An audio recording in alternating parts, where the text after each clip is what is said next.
All right, good afternoon, everybody. Welcome to day 2 coverage of the Rondy 2022 Open Class World Championship at the top of Cordova and 15th, otherwise known as Heartbreak Hill. I'm your host, Cale Casey, here with one of our previous Rondy champions, Dr. Arlie Reynolds, and a previous rookie at the race, Karush Parto. We'll get some words from them in a minute. I want to show you Heartbreak Hill real quick. This is the part of the race where they're inbound towards the finish line. They start approaching the bottom of this residential hill. This is a normal street for us who live here in Anchorage. There's houses and apartments along the way, and it's a pretty good rise. It comes up to 15th. There's our friends right there. Then you have the Azra, Kim Wells and her crew working really hard to get this crossing because this is a busy part of Anchorage. And so once they get to the top of the hill, they run down to 4th and Cordova where I live streamed yesterday. So for those who were tuned in yesterday, the YouTube playlist is on the feed here in the intros. You can go open up YouTube and look at yesterday. We're just waiting now for the teams. We've changed our position. I talked to Buddy Streeper last night. He said, let's go ahead and cover Cordova today. I agreed with him. Here come the lead snow machiners down there. So we're here to see how the teams do. It's a reverse start today, folks. That means on day 2 of the Fur Rendezvous World Championship, the teams that came in on day 1 reversed their order for day 2 start. So there were 18 teams that finished yesterday, and team number 18, JP Norris, the slowest time of yesterday, started first today, and then down the list. So it's a reverse start. There'll be lots of passing in there, and we're going to go ahead and you can see the lead snow machines right there. So it's getting exciting here, folks. Go ahead and share the feed, and let's go ahead and talk to our professional mushers.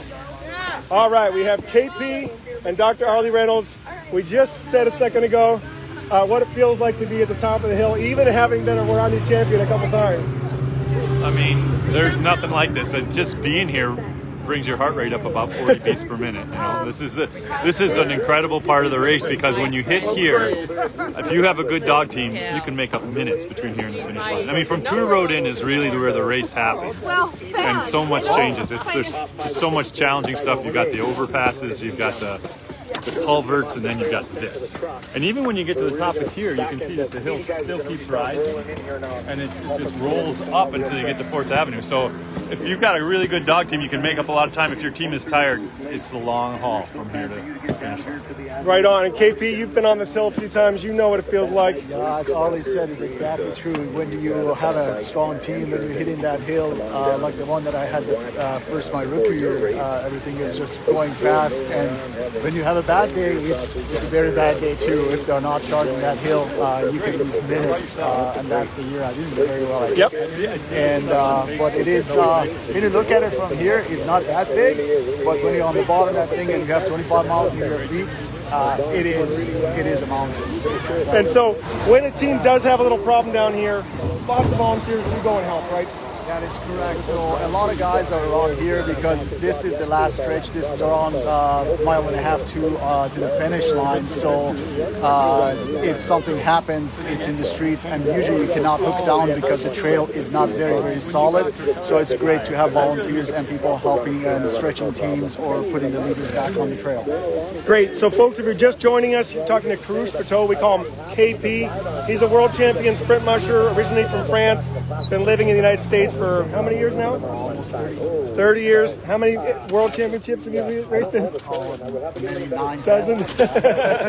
Right on. So we have a real expert commentator here.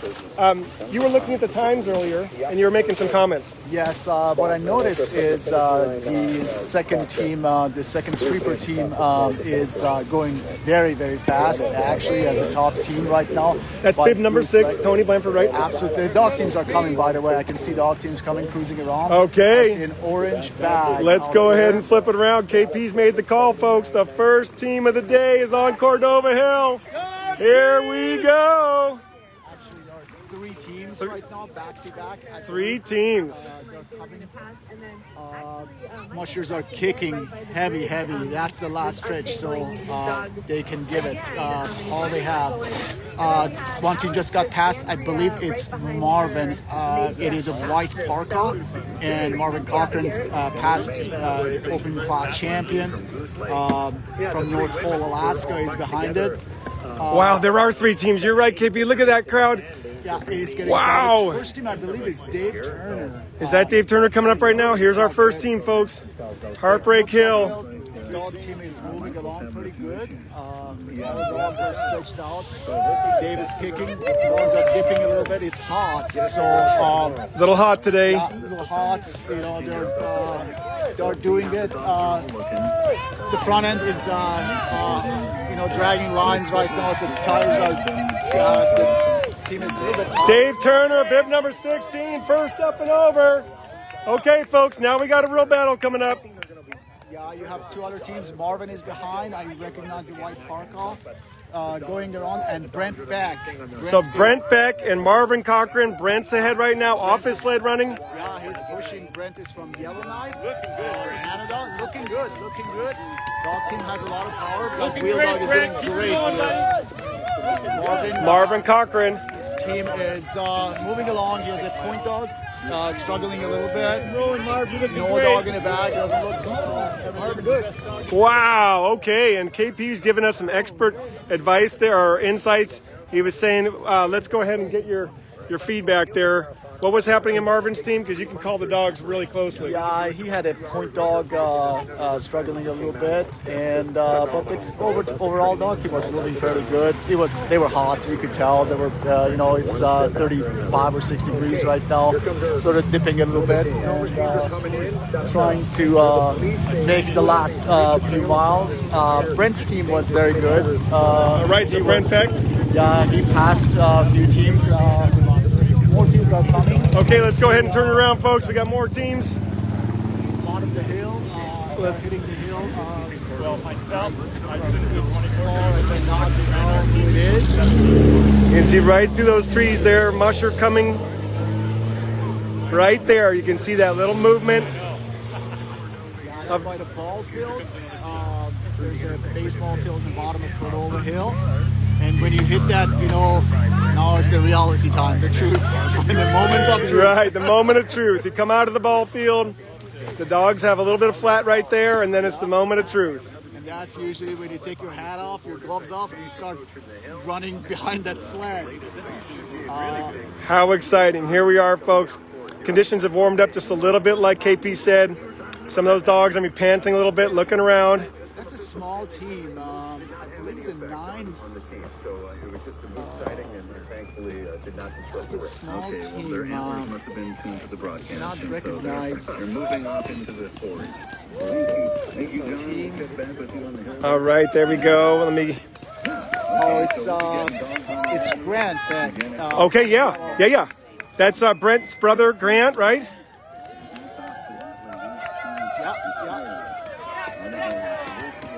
He has a dog in a bag. There's a dog in a bag. Looking good, Grant. Okay, he made it up and over. Bib number 12, Grant Beck. Wow, it's happening there. He's up the top of Cordova. You can see he's stopped kicking now, going towards 4th.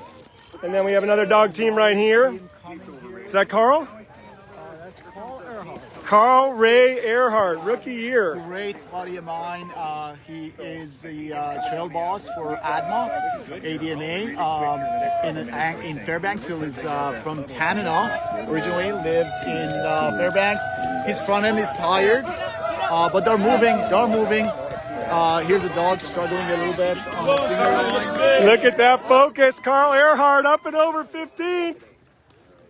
Boy, that's got to feel good to him, doesn't it? Yeah, it is. It is great. I mean, his rookie year. Day 2. He said yesterday was one of the best days of his life. He's living his dream. Right on. Go, Carl. We got another team coming? Okay, well, let's let people look at Carl there. Carl Ray Earhart, for all you fans and friends of Carl. He's crossed 15th in Cordova, working his way towards the finish line now on day 2. He has one dog in the basket. Dogs that are tired need to go in the sled and go home with the musher. They can't be dropped off.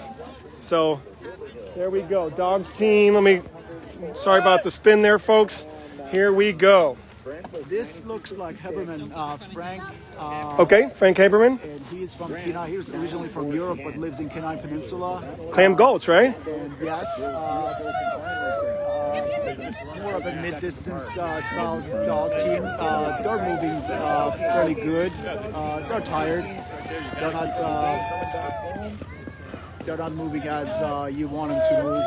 They're dipping, normal, tired, and yeah, this style of dog, as you can see, they have more hair. Right, a little bit more hair. There goes Frank Haberman, bib number 11 from Clam Gulch, Alaska, over 15th, on his way to day 2, finishing. Congratulations, Frank. Boy, oh boy, look at all the help from law enforcement and the trail crew and everybody making this special hill work. You can see the blinking lights down there. You can see everybody working to keep this really nice. No machines on hand. Takes a lot of people to keep this trail in good shape. Wow. Okay, so let's talk about tired dogs for a minute, KP. They'll get to the truck. They'll be fine. They'll feel okay, but they gotta be hydrated after the race. Post exercise electrolytes we give them, and you can kind of see some style of dogs. They have more hair, and they're it's a little bit harder for them with this type of temperature. They're more polar dogs, and then you can see further down there's some more houndy style dogs with shorter hair, and they usually tolerate the heat a little bit better.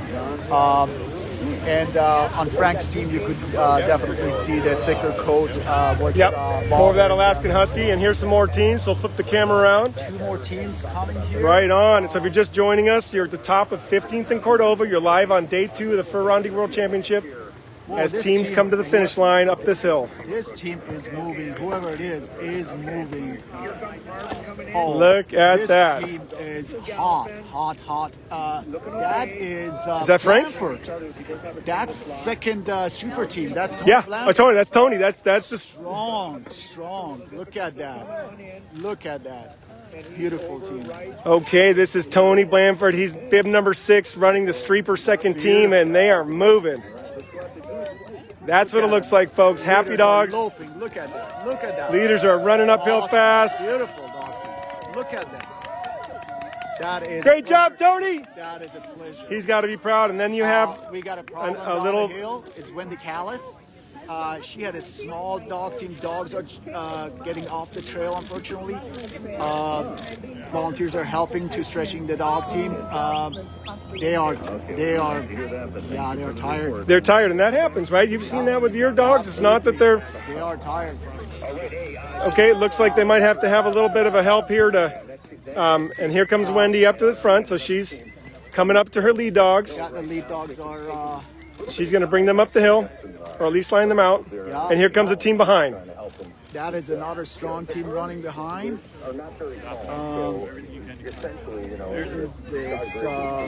There you go. Wendy got them all straightened out, looking good. There's some happy dogs. That's behind it is Alex. Alex Crittenden. Oh, right. Alex Crittenden, bib number 7 coming in. Wyoming, just coming back from the stage stop. Look at her running, charging that hill. Great look there. What a cool image. That's what grit looks like, folks. Athletic. Yeah. She has a dog in a bag. You can see a single dog here. Yeah, Alex. That is what grit looks like, running next to her sled. Her husband Sam watching from home. Wow. Okay, another dog team. That is, who's that dog team? Blue Bag. Streeper coming through and just behind it. So not too much space. Okay.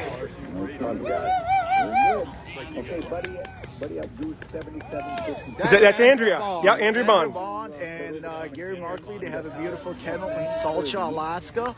I believe they had 13 in line today. I helped them out actually in the shoot. They're moving, charging. Leaders are, look at them. Leaders are loping. Actually, they are, yeah, very good. All the team, all stretched out. Everybody's there. Great job, Andrea. Yeah. So KP just said those lead dogs were loping. Congratulations to Gary and Andrea to have dogs moving that fast uphill. Great job. Okay, all the volunteers here, you can get a little look at them. Our photographer. All right, and then people taking time, taking notes. There's the famous Cordova sign right there. Heartbreak Hill, because races can be won and lost right here. Dr. Arlie Reynolds mentioned at the beginning of the feed that you can make a lot of time on this hill and you can lose a lot of time on this hill too. So, wow, Alex Crittenden, how about that? She was running right. Super athletic, right? Great looking shot there of her off the sled. And running faster than the Motoring. dog, right? I love it. And that's what you got to do. It's a classy move. You've been there? Yeah, absolutely. You got to run this hill or you got to kick your heart and guts out because that's the last stretch. Every second you make or lose on this hill is on the timeline. And you've trained at least 1 to 3 years for this race. Everybody who's here, so it matters. Yes. Everything matters, right? Absolutely. These guys, they spend hours, hundreds and thousands of hours behind their dog team. It's a lifestyle. It's so difficult. Right on. Next team in? That is Michael Tetzner. That's Michael Tetzner, folks, from Germany. Yeah, Michael's team is struggling. They stopped. They stopped. He was going out fairly fast this afternoon, but obviously he's having problem. He lost quite a bit of time to Frank, who was ahead of him actually. And this dog team is waving. Usually you can see if the dog team is moving left to right, zigzagging this hill, means that they want to find momentum, and that's what it happens. It's I've been there. Yep. You got to keep your cool, right? Yep. Take your time. Take the time and Get them rearranged. Get them a second to breathe. And yeah, he had a big team going out too, and it seems like they were not all ready for it. You see, they're not all stretched. They're trying to put it back together. He has. There's Michael pushing up the hill. He's on his runners again, kicking across 15th and Cordova. Michael Tetzner on the last stretch to 4th and Cordova, and then he'll be on the way back to the finish line. So it looks like his team will go ahead and finish. But you can see what a tired team looks like on that hill. They just have to get over that crux, and then they're off and running again. So here's our little scene here.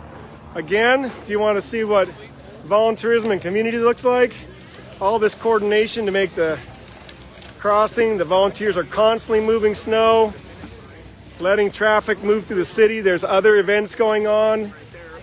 There was Miss America who did her showing today in Anchorage earlier. There's fireworks coming up. There's the running with the reindeer, and a whole city of filled with people who want to celebrate. So this public works group is amazing. You can see, look at that. Anybody who's got a vest on is working, shoveling, moving, preparing. It's really impressive. So on this road alone, there are probably, it looks like 20 plus volunteers just on this one stretch. So that is great. And so, Tetzner's been at this a long time. He comes from Germany, and he spends about 2 months here. So he spends 2-3 months here, brings around 32 dogs with him every year. Thousands of dollars of investment and time, money, effort, everything. And to see these guys giving everything that they have, these dogs giving everything they have, it just puts tears in your eyes. Honestly, it's a grand event. And I think sometimes you can describe maybe Heartbreak Hill as the highest of highs and the lowest of lows. But even when I've seen teams slow down, it's a crux, it seems. You get through the crux, and then they're off and running. So it's a little bump, right? It is the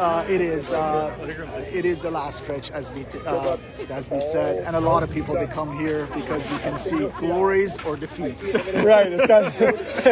And here's one more team coming up the hill, folks. Again, it was a reverse start today, so that means that the slowest team started first and the fastest team started last. That leads to a nice event today with some passing, and it keeps the race very classy. This is Eric LaForce. Eric LaForce, bib number 3. Look at that team. Yeah, he's from Quebec. Wow. And, from far away, it looks like he has a dog in a bag, because the bag is kind of wiggling on the side. Yep, I can see that too.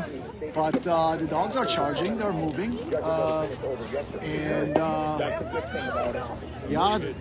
leaders are loping. That's what you want, loping leaders. So leaders, those front 2 dogs, look at them, happy, moving, driving. That little black point dog, excellent dog. Look at him. Look at that little thing. Just loving it. There's Eric driving.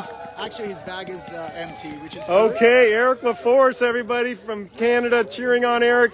There he goes, looking strong on day 2. Those charging lead dogs. Great point dogs. And it looks like his bag was empty, so he looks like he has all the dogs he brought out on his line. And boy, were they happy. They looked really happy. All right. So there's people waving traffic through. Again, volunteers everywhere. The public's being patient. We appreciate that. And swinging the camera around more slowly, folks, there you go. We are at the top of Cordova in 15th. We've had about 7 or 8 teams go by so far. We're waiting for the next team. So we have 4 of the top teams, or 3 of the top teams are still out there. Well, actually 3.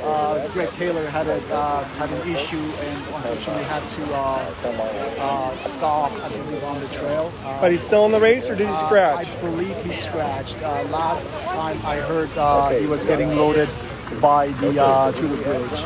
And you've been there before. What does that feel like? Oh, that's horrific, man. You don't want that. When you call for the truck, means that, as you know, these trails are right in town. So a lot of intersection with streets. When something really bad happens, or dogs are really tired, you call the truck. So your dog truck comes and meets you at one of these intersections, and you scratch. You load your dog team and go home. It's a very tough situation for mushers to make this call. I was this close to make this call on my second year when I raced because we had a bug. The dogs they were not performing as they were supposed to, and you have to make a call with what is good for the dogs, right? And Absolutely, if you can make it or not. Here we go. Let's turn around. Looks like Buddy. Streeper. Here we go, folks. Buddy Streeper charging down. I'm going to get a low view in here. Karush is going to narrate. He has an 18-dog team. He had 18 yesterday. He has 18 today. Means that they are strong as they can be. But honestly, I think his second team probably was charging a little bit heavier. Wow. This is an 18-dog team, strong. Few of them a little bit going slower, but everybody's looking. Look at him. There is not one dog trotting. And lots of booties. Lots of booties. There's Buddy running. All right, and they're right behind him. Don Cousins, bib number 5. Don Cousins from Canada. He had a very good run yesterday. It seems like today the dog's a little bit more tired. That little point dog is going like a mad dog. Look at him. Yep. And Don is running. Kicking away. Don Cousins on his 20th run. Looked, KP said he had a little bit tired dogs there, but still his point dogs, the number 2 dogs, really working hard. Wow. So Buddy Streeper is on the move again today, folks. His team of 18 dogs was charging. You will notice he had lots of dog booties on. Hans Gotts is in a similar situation. Hans Gotts is probably right here. It seems like, it's Hans Gott with a yellow bag. Tough dog team, honestly. I'm kind of a surprise, in my opinion. We were not expecting him to do so well. He did fantastic. His second. He probably lost a minute, probably 3 minutes to Buddy. His kicking dogs are obviously a little bit, they're a little bit more tired. You can tell. Yep, you can see they are Alaskan Huskies. He did start with 18 yesterday, and I think 17 today. Yeah, you can see the difference. Last team was loping, going like crazy, and these dogs are trotting, but they're still pulling, trotting up the hill. These are Alaskan Huskies. Alaskan Huskies and Hans Gotts, folks. There he is with the yellow bag, the yellow harnesses. Susie back home in Whitehorse, congratulations. There's your husband. Just crossed 15th and Cordova. The dogs are going to be on their home stretch soon. So Arlie just said, so glad he came back from the dark side. Hans Gotts is a 4-time Yukon Quest champion, distance musher. He was a sprint musher first. Our peanut gallery is filled with legends here, right? And it's true. Hans is one of those versatile people who make this sport special, going from distance to sprint. Okay, so you can see the sun's coming out a little bit, folks. I'm going to shine the camera up so you can see that. Wow, I can feel the heat coming down on Cordova. Wow, let's talk about Streeper for a second. No, do most sprint mushers have booties on, or is that? Not very often, because the dogs, as they are running faster, usually they blow through booties easier because they're going faster. They're hitting the ground harder. but he had few booties on few dogs. Hans had few dogs, actually quite a bit of dogs with booties. But I'm sure his dogs are used to it. They are coming back from the pedigree also, right? So at that race, the stage stop, a lot of guys, they use booties. So, and the dogs, they have to be used to it too. You don't want to put a booty on a dog who's never had it before. But again, these dogs, they have hundreds and thousands of miles of training, so they're expert. There's not a surprise. If they're here, there is a reason. They're good at what they do, and they've been trained to do this. Very impressive teams. I was really surprised with the two Streeper teams. They did very well. It looked great. Bibs 1 and 6. Yeah, I would not be surprised if Blanford is going to be up in the top 3, and LaForce team, his team was pretty good. Quite honestly, I was happy with his movement too. Yeah, they were all moving very well, and very few dogs in bags, which is good with this temperature. Right. That means that the dogs are well trained and well prepared, and they have fantastic athletic abilities. And no, it was great finish considering this, the weather that we have, the snow condition, the rain that we had last 2 days. So kudos to all the mushers and kudos to all the dogs. This is a fantastic achievement. Absolutely, and if you're just joining us, you have live commentary from Carouche Partot, who is a rookie in 2018, but a sprint world champion champion musher from France. His wife, Dee, and Carew have raced everywhere, been everywhere, raced here, raced there, so we're really appreciative of the insights. That helps us see the dog teams better. I've been more of a ski juror musher in world championships and such, so I'm more here to be enthusiastic and give you the view, and KP's here to be an expert. So let's go to George Atla. When George Atla used to do something, everybody used to follow it, right? So if you're ever wondering if sprint mushers should booty dogs, Buddy Streeper just had an 18-dog team with almost all booties on them. So if you're wondering if you can do it, yes you can, and Buddy just did. So if you feel like your dog's paws are starting to get little cracks or fissures, go ahead and start training them with booties on. The world champion does. Hans Gotts, who's an experienced musher, does. Not everybody does, though. And, I don't think people realize dogs' paws are so sensitive. People who live in cold areas know, because a dog will walk outside, hit a little ice crystal, and hold their foot up and be like, ooh, it hurt. And you're thinking, there's no blood, what was that? But and it's and they get some dogs to get used to it. Years ago, it was common to breed for good feet, and it was very common. And the Alaskan Huskies, generally they were bred for their toughness and for their feet, to have good feet. Unfortunately, we are more and more focused towards speed and the athletic abilities, and kind of neglect sometimes the good feet on them. The hound breeds, we have the GSVs, the English Pointers, Saluki crosses, Greyhound mixes. They have a little bit more fragile feet on them, so you have to be more careful, put ointments on them, put different protective liniments on them, and after each race, double check, if they have any cracks or fissures and anything, to make sure it's not affecting their abilities to run. it's a lot of work, isn't it? Oh gosh, yeah, this is, it can be almost a full-time job, and especially running open. Monosport, 4 dogs, 6 dogs, you're on the trail for a few minutes. But these guys, they're on the trail for hours. Even myself, I've run super sprints, 16 milers. I'm on the trail for 30-some miles, running 2 dog teams. And, in training to get ready for that race, right? So you're not. In fact, I have to leave from here to go and train 2 dog teams, 2 6-dog teams, and each one of them probably 14, 15 miles, and to get them ready for the next race. And so, how much sleep do you think these lead mushers are getting between the feeding, taking care of all the dogs, looking at their feet, doing all the little extra things? I know that I'm not a big guy, but my first year of rendezvous, I lost 3 pounds over the weekend. It is stressful. It is tough. You're behind the dog team, kicking, pushing, pulling, driving. And you're not getting a lot of sleep because you go home. That's what these guys are going to be doing. So they're going to go water the dogs with post-exercise electrolytes and check their feet and load them up, go to their hotel, to their homes, wherever they are, drop the dogs. They can feed them right away because you don't want them to get fed too late.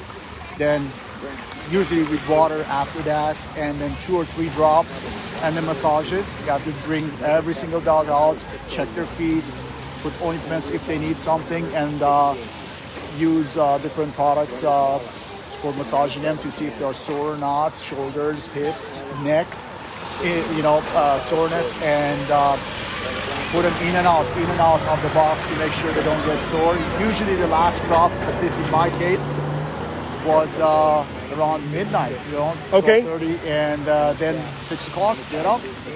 And you're tired, but who cares? Dogs, they need more attention, right? Right. And how long are they on 4th Ave in the morning? That's a whole other thing, right? Exactly. Then you water them in the morning. You come down early, like 7, 8 o'clock or something? Oh yeah. And then, water them, drop them, water them, drop them. And then load up, get your gear ready, get your, equipment ready. And meanwhile, between all of that, you have to wax your runners the night before, even if you're tired. And, all the fun stuff. All the fun stuff. So we're waiting on more teams here at the top of 15th and Cordova. The race is not over for day 2. These gaps naturally occur, of course, because you do have these really well-trained teams that can just motor through.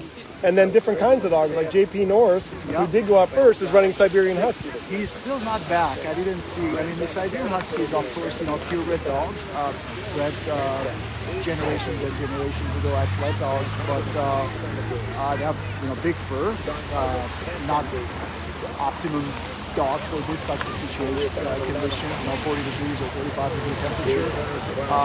And obviously they're slower, as you can see and you can tell. Beautiful dogs though. Wow, his dogs look gorgeous, right? Dogs. Every time you see a team of sled dogs, you see those dogs. You don't see ugly hounds with fluffy ears and dots and spots all over them. It's... you can see the gap right now building more and more between the faster team and the slower team of different type, different breed, and different style of dogs, obviously. Yep, and then this is a different style race. We just had a guest from the audience ask, is this the race from Anchorage to Nome? And that's next week. That's next week. This is the race that started 30 years before that race. This is the Fur Rendezvous, which is from 1946. And Iditarod was founded in the 70s. So this is the traditional race, a sprint race all through the city that happens at the end of February. It's a 68-year tradition now. There's only been 8 times it's been canceled, and that's been due to weather or last year, like the health issue. And so good question from the audience there, and we're certainly grateful to have an experienced musher here with us, KP. And here comes the dog team right now. So here's JP coming. Actually, that's the last team, I believe. Because there's a snow machine behind them, the sweep snow machine, to make sure that... okay, so this might be our last team. It is. As you can see, there's a snow machine behind it. And JP was moving fairly decent when he was crossing the ball field. I can kind of see, I believe he has a good string, 15 or 16. He just stopped. He just stopped in the bottom of the hill, and the lead dogs are actually turning back, which is not good. Okay, he's moving again. We have a great question. How far is Cordova Hill from the finish line? A couple miles. Yeah, it's about 1.5 miles, 2 miles. So once they get past 15th, they run up to 4th. They take a left. That's where I was filming yesterday, and then they head about 10 blocks downtown. So team's moving again. So here's JP. His bag is open. Means that he probably had loaded a dog at one point or not. He stops again. Yes, I don't know what trouble he has. His leaders are turning around. That's not good. So JP Norris here, folks. His father was one of the original founders of this race. So when you look back at the championship list, and I have that link in the intro, you can see that his father, Earl Norris, won this race a couple times. JP and his wife run the feed store in North Wasilla, and he's running these traditional Siberian Huskies. So just the fact that JP at his age is out here, he's the oldest musher in the group here, the fact that he's with his Siberians, that he's out here following in the footsteps of his family tradition is a great testament They train in Willow. I know that he and his wife Kari were out the other day, and there was some moose on the trail. They have a lot of work to do to get this team in shape, and here they are. Yeah, he's running a single lead, actually, which is very unusual. Very, very unusual to run a single lead. A single lead dog, okay, yep. Originally, I thought, yeah, he's a single lead dog, yeah, for sure. He's asking people not to be on his way. I think the dogs are... All right, JP just waved people off the road there, so we're off to the side here. Going to give him all the room in the world. Those dogs are beautiful. Look at those traditional Siberian Huskies. Thick double coats, but happy, beautiful dogs. Yeah, there you go. Yeah, the crowd right in with them. Great job.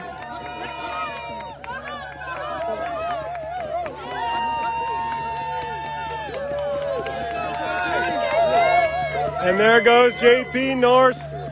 Cross 15th, there it is. One more time for JP. Fantastic.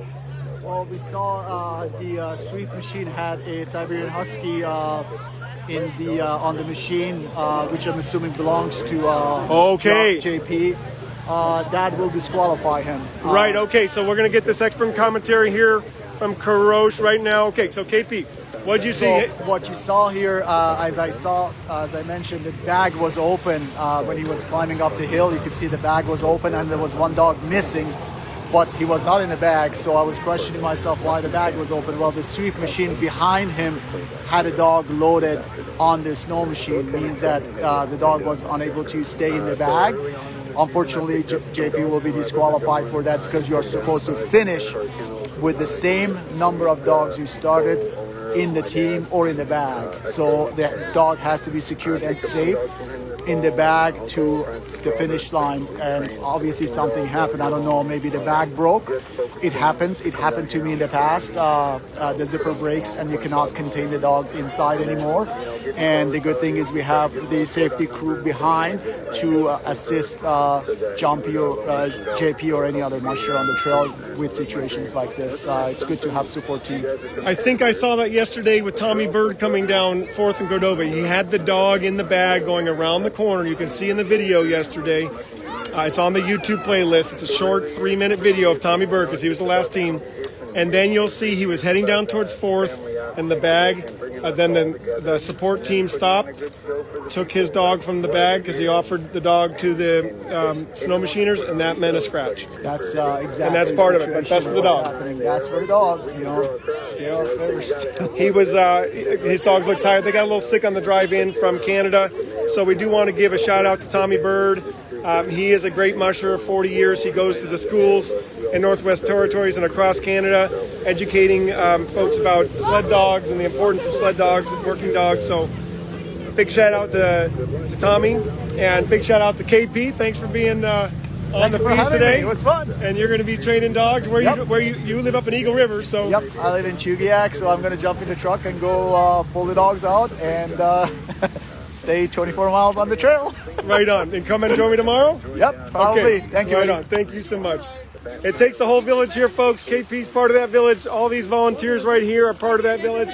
Look at this. This is a hard-working, Oh my butts-off crew here.